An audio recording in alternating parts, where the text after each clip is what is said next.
So, hallo, heute will ich euch mal meinen Frästisch zeigen. Den habe ich jetzt schon längere Zeit im Einsatz gehabt und da sind mir jetzt verschiedene Sachen eingefallen oder aufgefallen, besser gesagt, die ich da etwas verändern will. Und es sind quasi drei verschiedene Sachen. Einmal ein Fingerschutz, den ich geändert habe, dann solche Anschlagstopp, wo man quasi Einsatzfräsen machen kann. Da habe ich mir jeweils 2 Stück gebaut. Und das dritte wäre dann die Absaugung, auch ein wichtiges Thema.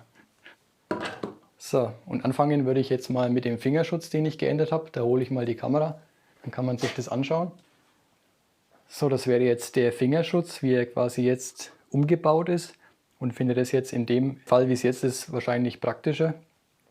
Und jetzt blende ich mal kurz ein Bild ein, wie es vorher war. Das ist jetzt quasi auch dasselbe Plexiglas-Unterteil, das ich da verwendet habe mit dieser Holzleiste und einem Alu-Winkelprofil. Das ist dann aufeinander verschraubt und im Hintergrund sieht man dann die jeweils 2 Flacheisen, oder besser gesagt Flachaluminium war das, in denen ich dann so 8 mm Langlöcher reingefräst habe, damit man diesen Fingerschutz in der Höhe verstellen kann. Als Sterngriffmuttern habe ich quasi Holzkugeln verwendet mit einer Rampamuffe jeweils zum Festschrauben. Und da mir das Ganze doch recht umständlich war, habe ich mir hier diesen Fingerschutz gebaut. Da kann ich mal auf der Rückseite anfangen. Da drehe ich diesen Anschlag mal auf die andere Seite. So, das wäre jetzt die Rückseite. Da wollte ich eben einen Ausleger haben, damit ich das verstellen kann. Dieser Ausleger besteht im Endeffekt aus einer Platte und in der Mitte ist dann ein Vierkantstab. Das ist jetzt ein Eisenstab mit 15 mm, der ist quadratisch. Da habe ich eben eine Plattform und einen Deckel, in denen dann diese 15 mm quadratische Nut eingefräst ist. Und mit diesen beiden Sterngriffschrauben kann ich dann diesen Vierkantstab arretieren. Wenn ich die gewünschte Position von dem Fingerschutz quasi erreicht habe, mache ich diese beiden Sterngriffschrauben fest und dann ist es auch wirklich sehr fest. Und damit ich mit diesem Eisenstab über diese Höhe von diesen Anschlagbacken komme, habe ich eben diese Plattform etwas erhöhen müssen. Und da sieht man ja jetzt hier diese senkrecht verlaufenden Stabilisierungsstreben und da habe ich dann Rampamuffen eingebohrt und dann Sechskant Gewindebuchsen als Abstandshalter verwendet. Das kann man dann quasi ganz normal öffnen mit diesen beiden Sterngriffschrauben und dann kann man das verschieben. Das geht jetzt noch relativ stramm, aber man sieht, dass es funktioniert. Und da ist es eben auch so besser, dass es etwas strammer geht, weil durch die Benutzung wird es sowieso irgendwann etwas leichtgängiger. Dann würde ich sagen, dann drehe ich es nochmal rum.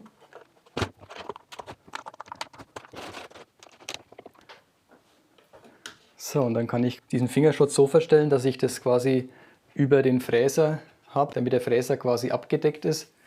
Und die Höhe kann ich dann durch diese beiden seitlichen Sterngriffschrauben, die kann ich nach außen schrauben. Dann geht die Klemmung von diesen Gewindestangen weg und dann kann man diesen Frässchutz nach oben und nach unten fahren, bis man die gewünschte Position hat und kann dann wieder seitlich jeweils die beiden Sterngriffschrauben befestigen. Und so kann man sich dann die gewünschte Höhe einstellen, je nachdem, was man jetzt hier für ein Brett hat. Man kann das dann auch sogar auflegen lassen, also ein bisschen andrücken und dann beide Griffe befestigen. Und dann kann man da das Holz sicher durchschieben durch die Fräse. Und diesen Fingerschutz kann man auch entfernen. Da ist in der Mitte nochmal oben eine Sterngriffschraube, die dann nach unten auf diesen Vierkant-Eisenstab drückt. Und wenn man diese löst, kann man diesen Fingerschutz auch entfernen. Auch das geht etwas stramm, aber ich wollte es etwas strammer haben, damit es auch länger besser hält, das Ganze. So, das ist jetzt quasi der Fingerschutz. Im Endeffekt, wie vorhin schon erwähnt, diese beiden Sterngriffschrauben, die dann diese Gewindestange jeweils nach innen drücken, als Arretierung für die Höhenverstellung für den Fingerschutz und in der Mitte die Klemmschraube, um den Vierkant zu klemmen. Wenn ich das jetzt rumdrehe auf die Unterseite, dann sieht man jetzt auf der Unterseite eine Kunststoffschiene, die habe ich nochmal verschraubt. Das ist jetzt in dem Fall ein POM-Kunststoff. Was ich auch noch machen kann, ich kann den Fingerschutz um 180 Grad drehen. Dafür löse ich dann die mittlere Sterngriffschraube, entferne diesen Fingerschutz, drehe ihn um 180 Grad. Dann muss ich natürlich die Eisenstange nach außen fahren und wieder klemmen. Und dann kann ich quasi den Fingerschutz um 180 Grad verdreht wieder montieren. Das hat jetzt in dieser Position den Vorteil, dass ich dann quasi hier auf der Seite vom Anschlag das Acrylglas habe und dann kann ich von oben besser sehen, was mit der Fräsung passiert. So, und wenn ich den dann jetzt um 180 Grad gedreht habe, habe ich quasi diese Holzleiste im vorderen Bereich und auf der hinteren Seite befindet sich jetzt hier das Plexiglas und das kann ich dann quasi bis zum Anschlag hinschieben, dieses Plexiglas, wenn ich die Sterngriffschrauben löse. So, das wäre jetzt fast bündig mit dem Anschlag. So, was ich mir noch gebaut habe, das waren jetzt solche Anschlagreiter.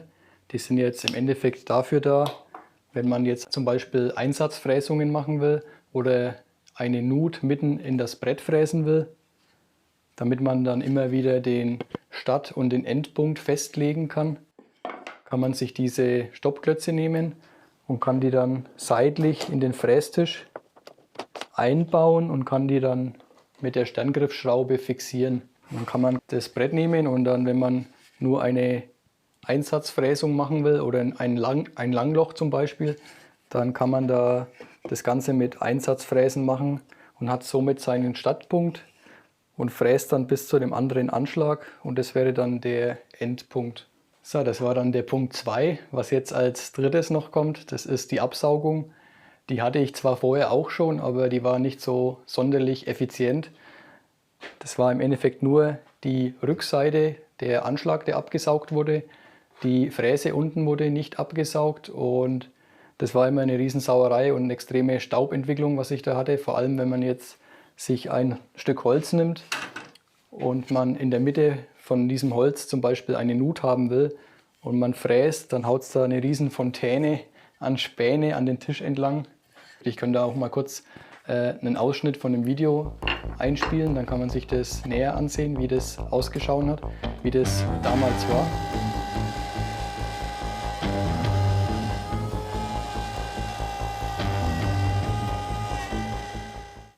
Und es war schon eine riesen Staubentwicklung und eine Menge an Späne, was da entstehen, wenn man jetzt da so eine Nut in der Mitte eines Brettes quasi einfräst. Seitlich geht es eigentlich immer, wenn man jetzt in der Nähe von dem Anschlag fräst, dann geht es eigentlich relativ die meisten Späne über diesen Anschlag, die da abgesaugt werden. Aber was man auf jeden Fall braucht, ist die untere Absaugung kombiniert mit der Absaugung in dem Fräsanschlag. Das Ganze habe ich jetzt etwas anders gelöst, aber da gehe ich jetzt im Kurzen dann drauf ein. So, das wäre jetzt die Rückseite vom Fräsanschlag und da ist ein Stückchen von dem Absaugschlauch.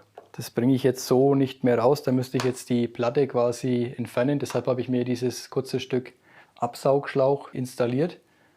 Und darunter war eine Klappe, die man quasi öffnen kann, um irgendwelche Holzstücke zu entfernen. Aber das kann ich von der Vorderseite auch machen. Das habe ich halt nur woanders schon gesehen und da habe ich mir gedacht, das brauche ich auch. Das Ganze basiert eigentlich auch auf diese Abwasserrohre DN50.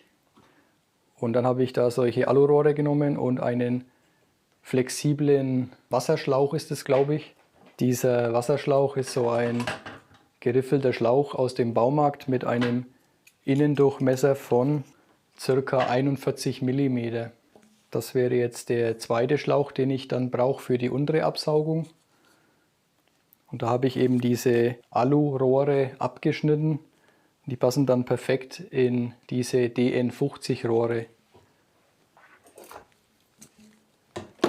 Kann ich nochmal das Alurohr messen, was ich da für einen Außendurchmesser habe.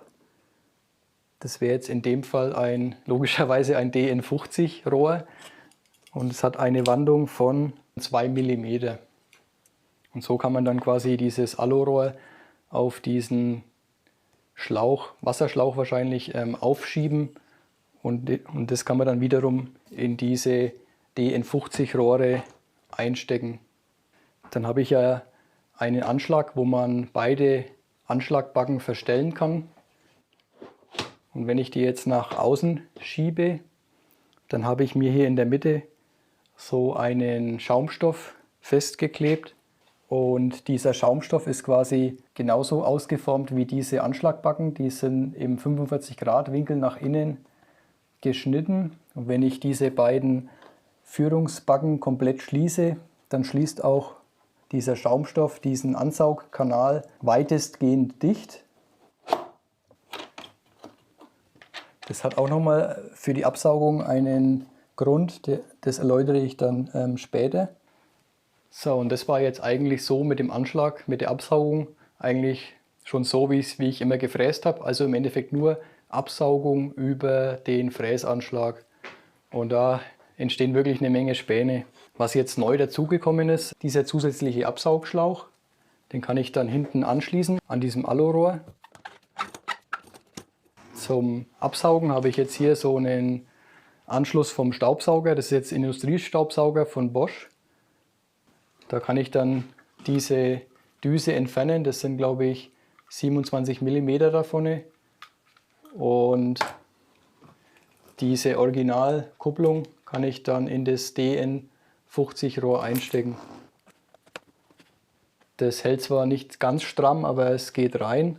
Das wäre jetzt dann schon mal so der Aufbau, dass ich quasi hier den Staubsaugerschlauch habe. Das teilt sich dann auf in einmal die obere Absaugung. Dann geht es hier weiter nach hinten und es ist dann spezial. Das zeige ich jetzt dann mal auf der Seite. Und dann geht dieser Schlauch auf die hintere Seite vom Frästisch. Da habe ich mir so eine Kiste gebaut und diesen Schlauch steckt man dann in diese Kiste. So, somit habe ich dann die untere Absaugung mit der Kiste. Und diese Kiste, die kann man quasi öffnen. Da ist ein Deckel, wenn ich den öffne, der ist mit Magneten festgehalten. Den kann ich quasi andrücken und der ist dann auch dicht, weil wenn ich den Deckel öffne, befinden sich am äußeren Rand eine Moosgummidichtung, die dann den Deckel so gut wie luftdicht verschließt. So, ich denke, das müsste man sehen. Also quasi hier der Eingang. Dann hier ist das Loch. Das ist dann etwas kleiner. Das waren dann, glaube ich, 43 mm, die ich da gebohrt habe. Und unter dem Tisch verläuft dann das Rohr. Das ist dann DN40, das dann zur Fräse geht. Und diese ganze Kiste, kann sie nochmal zumachen. Da befinden sich außen zwei Gewindestangen, die ich dann durchgeschraubt habe. Und in dieser Holzleiste befinden sich dann die Rampa-Muffen, so Eindrehmuffen mit M6. Und dann habe ich quasi hier als Abstandshalter jeweils diese beiden Alurohre verwendet mit Karosseriescheiben, dass wenn ich jetzt diese Schrauben befestige, dass dieses Gehäuse nicht kaputt geht durch Verdrücken. Und hier sieht man noch die beiden Magnetschnepper, die dann den Deckel dicht auf diese Moosgummischnur drücken. Und dieser Kasten hat auch nochmal einen weiteren Zusatzeffekt oder Nebenfunktion. Da gehe ich dann später drauf ein. So, das ist jetzt einmal der Kasten seitlich gewesen am Ende vom Frästisch. Dann würde ich sagen, dass ich mal diesen Frästisch nach oben klappe, damit man sich diesen Kanal, den ich da gebaut habe zur unteren Absaugung, dass man den nochmal sieht. Dann kann man sich das besser vorstellen. So, das wäre jetzt die Unterseite vom Frästisch. Da sieht man jetzt nochmal diese Box, die ich da verschraubt habe. Und da ich das ja nachträglich hier reinbauen musste, habe ich da einen Teil von diesen Verstrebungen etwas verkleinert, damit dieses Rohr da zur Oberfräse geführt werden kann. Und das Ganze ist dann nochmal flexibel hier gelagert mit diesem Schlauch, den ich ja vorhin schon erwähnt habe, ja, mit 40 mm. Und der passt dann perfekt auf dieses DN40 Rohr. Und dann kam das etwas kompliziertere, das war dann diese Absaugglocke zu bauen für diese Bosch POF 1400 ACE.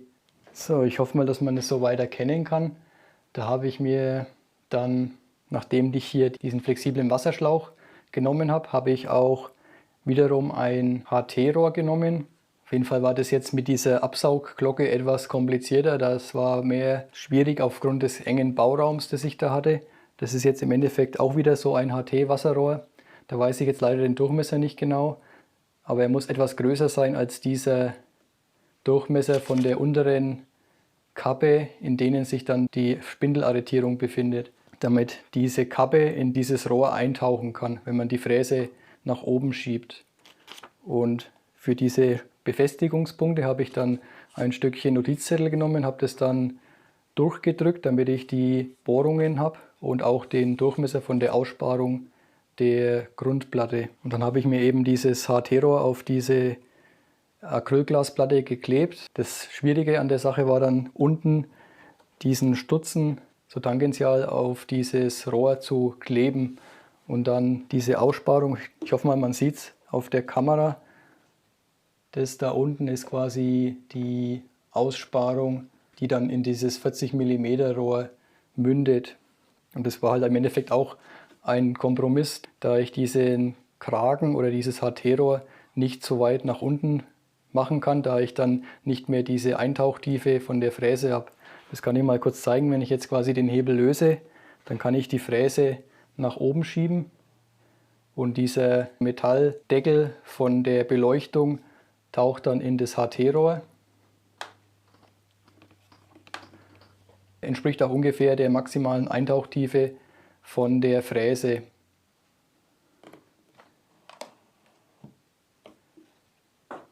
Aber ich erhoffe mir jetzt eigentlich schon, ich habe es jetzt wirklich noch nicht ausprobiert, die Absaugung, ob das optimal funktioniert oder weniger.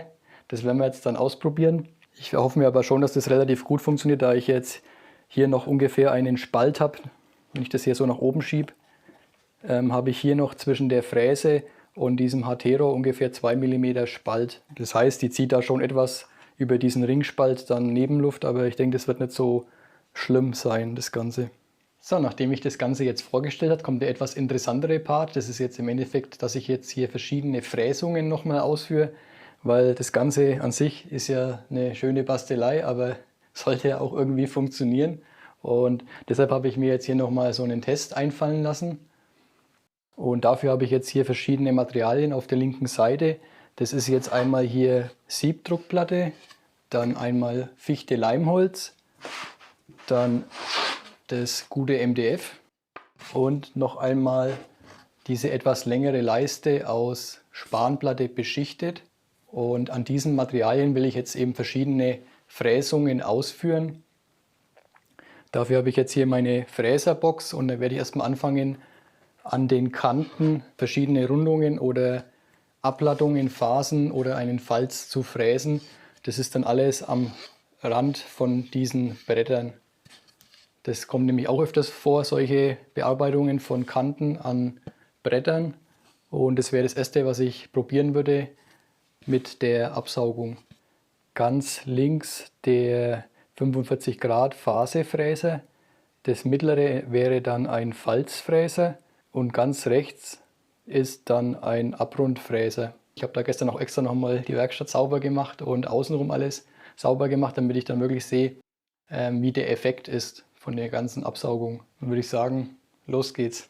So, das wäre jetzt in dem Fall der Phasefräser mit 45 Grad. Da habe ich mir jetzt die Andruckkämme soweit eingestellt und den Anschlag nach unten mit dem Fingerschutz. Und im Hintergrund sieht man jetzt den Phasefräser.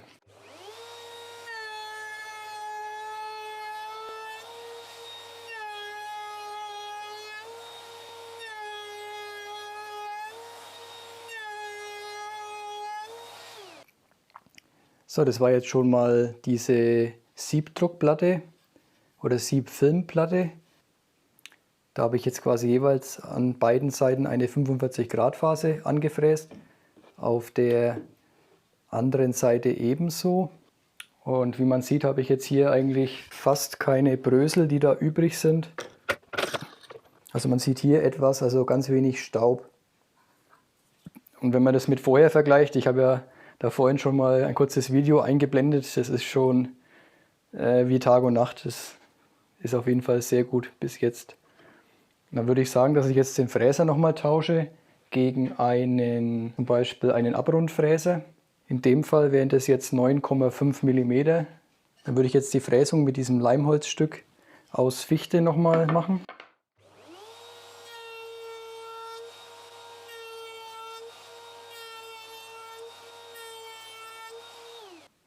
So, das war jetzt dieses Fichte-Leimholzbrett mit der Rundung. Da habe ich jetzt quasi eine halbe Rundung angefräst, einen Halbstab.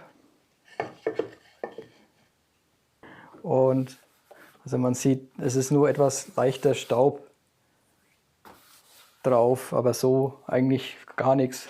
Und dann kommt eben dieser besagte Falzfräser mal zum Einsatz. Und da würde ich sagen, dass ich jetzt hier bei dieser silberblauen Spanplatte mal einen Falz fräse. Ich würde mal sagen so 6 mm, wenn man zum Beispiel eine Rückwand einlassen will.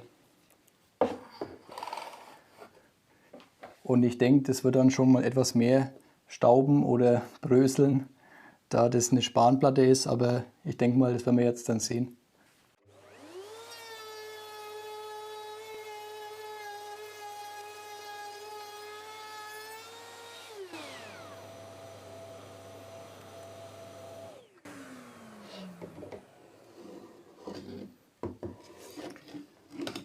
So, das wäre jetzt der Falz.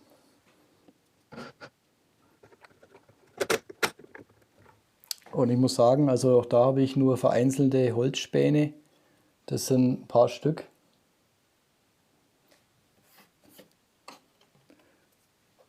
Also vereinzelte Holzspäne, was ich jetzt quasi hier noch unterhalb von diesem Fingerschutz habe. Und dafür habe ich es schon ordentlich schnell durchgezogen, diese Spanplatte. So, dann würde ich als nächstes jetzt hier so einen Nutfräser einsetzen. Das ist in dem Fall jetzt ein 17 mm Nutfräser. Das ist jetzt der größte vom Durchmesser, den ich so habe. Da werde ich dann eine Nut fräsen. Dafür werde ich dann diese MDF-Platte verwenden und werde mal so circa von der Außenkante 5 oder 6 cm entfernt mit diesem Fräser die Nut durchfräsen. Und als Tiefe für diesen Nutfräser werde ich dann auch mal so 6 mm verwenden. Normalerweise würde ich das in 2 Schritten machen, aber diesmal gehen wir mal 6 mm auf einmal durch dieses MDF-Material. So, und da ist es jetzt so, da muss ich dann quasi, wenn ich jetzt in der Mitte von diesem Brett eine Nut fräse, dann kann ich quasi diese Absaugung oder besser gesagt diese beiden Anschläge zumachen. Und dafür ist dann im Endeffekt hier oben dieser Schaumstoff, der dann quasi diesen Kanal, der nach oben gehen würde, verschließt der dann quasi, der Schaumstoff. Da vorne jetzt quasi der Schlitz geschlossen ist und dahinter der Schaumstoff den Kanal blockiert, ist quasi die Absaugung von diesem Anschlag deaktiviert. Oder sagen wir mal vermindert. So, als nächstes, nachdem ich ja jetzt das Ganze nochmal eingestellt habe zum Nutfräsen, will ich nochmal auf die Besonderheit eingehen. Da habe ich ja ganz vorne am Anfang vom Video nochmal gezeigt, wo das noch alles ohne diese spezielle Absaugung, wie der quasi die Späne da rausgesprudelt sind. Das war auch derselbe Fall, dass ich quasi in der Mitte von einem Brett von unten eine Nut gefräst habe und die ganzen Späne werden dann nach vorne geschleudert durch diese entstandene Nut. Und es würde ja im Endeffekt alles dann hier über den Tisch gehen und dann am Boden fallen. Damit es eben nicht passieren kann, würde wahrscheinlich auch jetzt diese untere Absaugung wahrscheinlich auch genügen. Das kann ich jetzt leider nicht probieren, da ich ja quasi jetzt beides habe. Ich habe ja jetzt quasi hier die untere Absaugung, dann habe ich ja jetzt den Anschlag, die beiden Backen geschlossen. Das heißt, darüber wird eh nicht mehr abgesaugt über diesen Anschlag. Und es würde jetzt im Endeffekt nur über die untere Absaugung die Späne abgesaugt. Und was ich mir da ja noch einfallen habe lassen, ist ja hier dieser Kasten. Und diesen Kasten, den kann ich jetzt quasi öffnen, den Deckel. Und in diesem Kasten ist dann so ein Holzbrett, das kann ich durch diese Sterngriffschraube quasi in der Höhe verstellen. Und wenn ich das nach oben stelle, dann sieht man schon, dann geht diese Kiste nicht mehr zu und ist quasi leicht in so einem Winkel geöffnet, diese Kiste, sodass, wenn die Späne jetzt beim Fräsen nach vorne geschleudert werden, dann gehen die in diese Kiste hinein und werden abgesaugt. Und das Problem wäre ja das, wenn ich da jetzt so eine feste Rampe oder Klappe hätte, dann würde ich ja quasi nicht weiter fräsen können, weil ich würde das Brett weiterführen und irgendwann würde ich an dieser Klappe quasi anstehen und es würde nicht weitergehen. Und deshalb ist die Klappe quasi mit so einem Drehgelenk, dann kann ich das quasi weiterführen und dann klappt es um und ich kann dann quasi längere Stücke über diesen Kasten hinweg führen. Und dann würde ich sagen, dass ich das mal ausprobiere. Dann habe ich jetzt quasi Kombination aus dieser Kiste, die quasi die Späne, die über den Tisch gesteuert werden, auffängt, plus die untere Absaugung von der Oberfräse. Was natürlich jetzt etwas geringer ist, ist die Absaugung von der Oberfräse, da die sich ja den Kanal teilt mit dieser Box. Aber ich würde mal sagen, das werden wir jetzt sehen.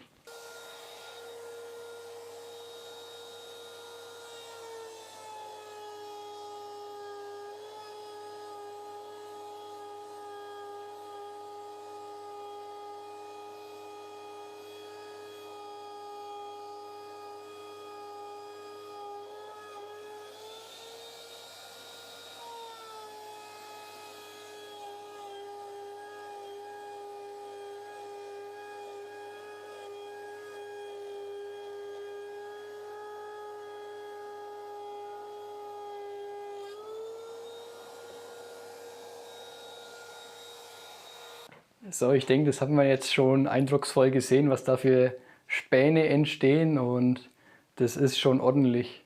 Auf jeden Fall entsteht da ein riesen Spänehaufen in dem vorderen Bereich von dieser Absaugkiste, aber wie man sieht, hat sie ja auch weggeklappt, dieser Deckel. Aber die Späne sind schon noch vorhanden, also auch hier in dieser Nut, die ist komplett zu.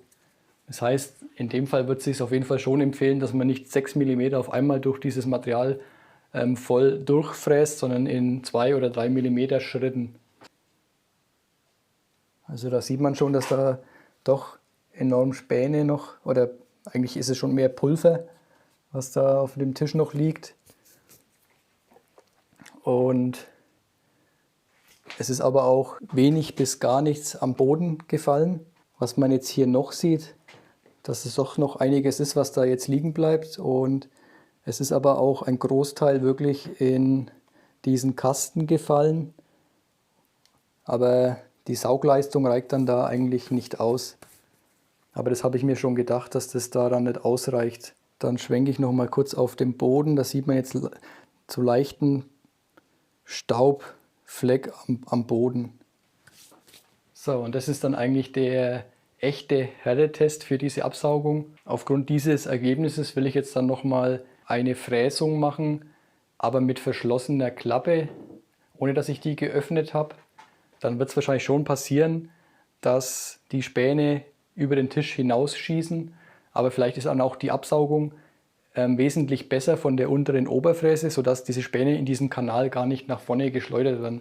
Das werde ich jetzt noch probieren. So, das heißt dann im Endeffekt, dass ich dieses Brett nochmal drehe und dann nochmal dieselben 6 mm auf der anderen Seite unten auch nochmal fräse mit geschlossener Klappe am Ende vom Frästisch.